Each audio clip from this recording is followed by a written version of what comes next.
Ah, l'alimentation du sportif. Une pratique à part entière qu'il faut savoir maîtriser pour aller toujours plus loin. Non, pas ça.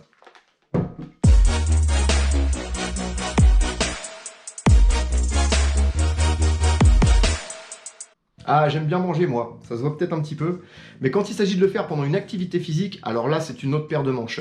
Cette vidéo sera sûrement utile pour toutes les personnes désirant s'alimenter durant une pratique longue et intense, telle que le trail, le trek, la randonnée ou le cyclisme, même si je reste axé essentiellement sur une pratique que je maîtrise plus, le trail. Je vais te détailler cette vidéo en 4 rubriques. Quand faut-il manger? Quelle nourriture?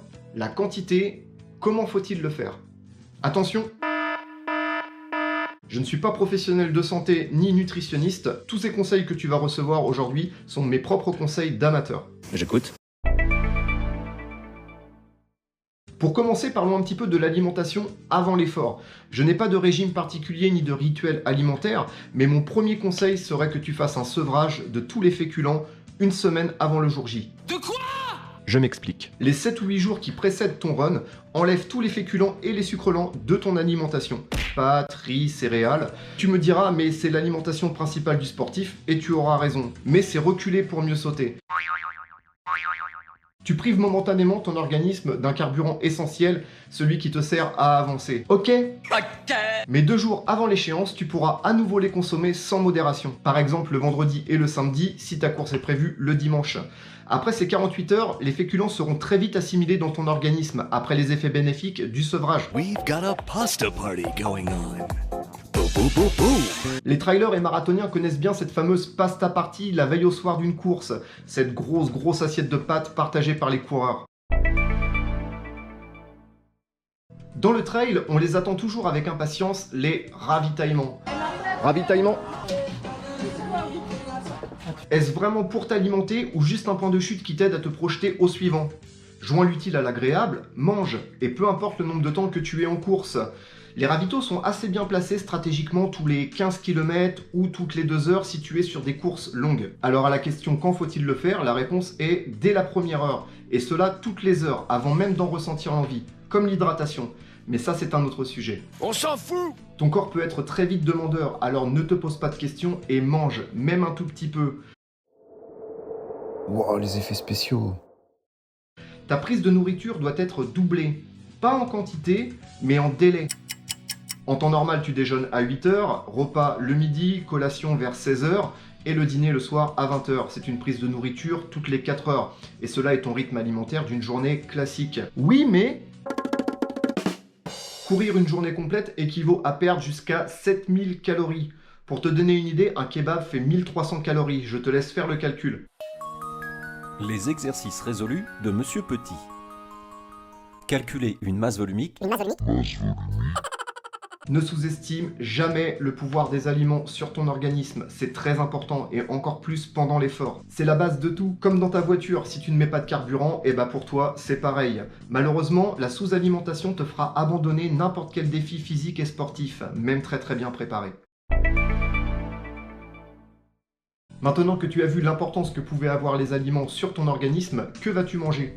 Alors ne me dis pas j'emmène 3 kebabs et je suis tranquille niveau calorique, tu n'en auras pas besoin. Dois-je te rappeler que tu as emmagasiné des glucides avant ton départ? Tu ne seras pas non plus en mesure d'effectuer un vrai repas, mais ton corps sera beaucoup plus demandeur et assimilera très vite les aliments que tu lui donneras. Pour la première prise, j'aime conseiller quelque chose de plutôt sucré que tu as l'habitude de manger au quotidien, les gâteaux secs, les barres de céréales, carrés de chocolat ou morceaux de banane. Pour la suite, il faudra absolument que tu manges des aliments salés, pour une double efficacité, celui de garder longtemps dans son organisme les apports nécessaires et de maintenir l'hydratation.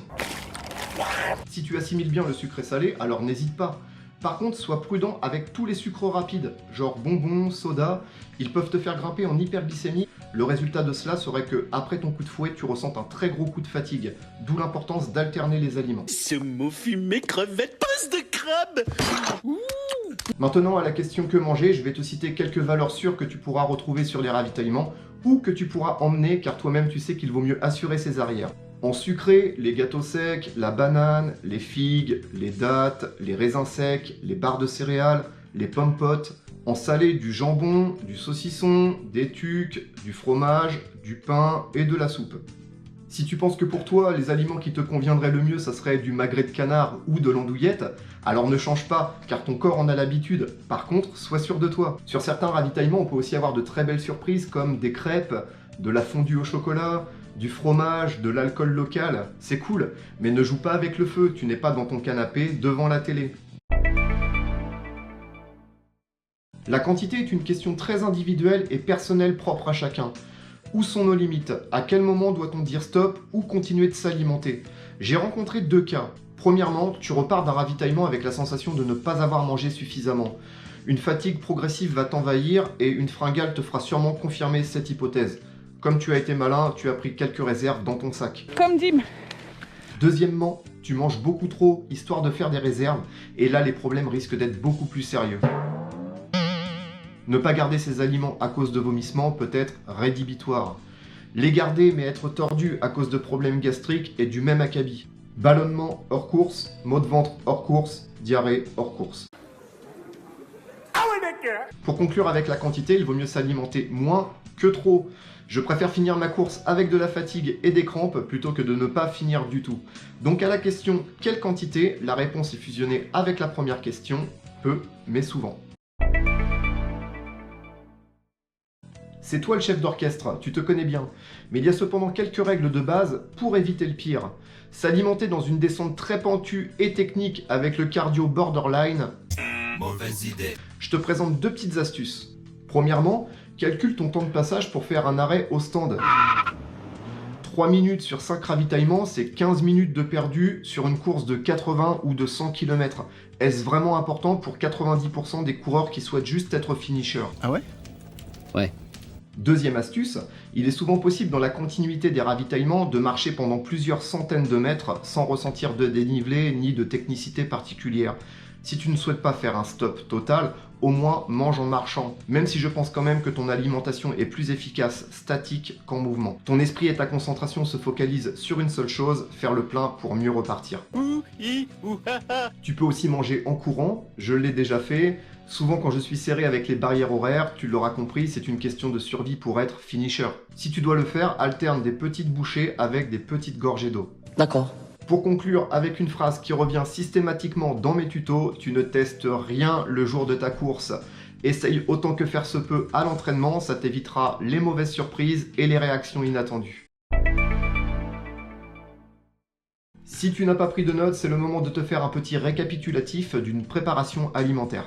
Commence par un sevrage de féculents pendant une semaine et une bonne assiette de pâtes le midi et le soir la veille de la course. Pendant ton run, alimente-toi, passez 1 heure d'effort. Commence avec un petit peu de sucré, gâteau, banane, et enchaîne avec du salé, pain, saucisson, fromage.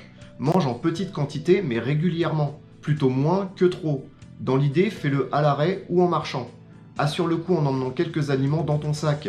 Essaye-les à l'entraînement, n'improvise rien le jour J. Il y a tant à dire à ce sujet, des anecdotes, des petits rituels propres à chacun. J'ai essayé de développer dans les grosses lignes un domaine aussi large que possible, même si je reste quand même persuadé que cette petite technique d'alimentation pourra être bénéfique pour ta course. Gros boulard énorme. Si tu veux en débattre, je te laisse le soin de le faire dans les commentaires. Abonne-toi maintenant, ici. Active la petite cloche pour recevoir la notification des prochains tutos. En tout cas, j'espère que cette vidéo te servira dans tes futurs projets sportifs. Je vous dis à très bientôt les amis, prenez soin de vous, allez, ciao!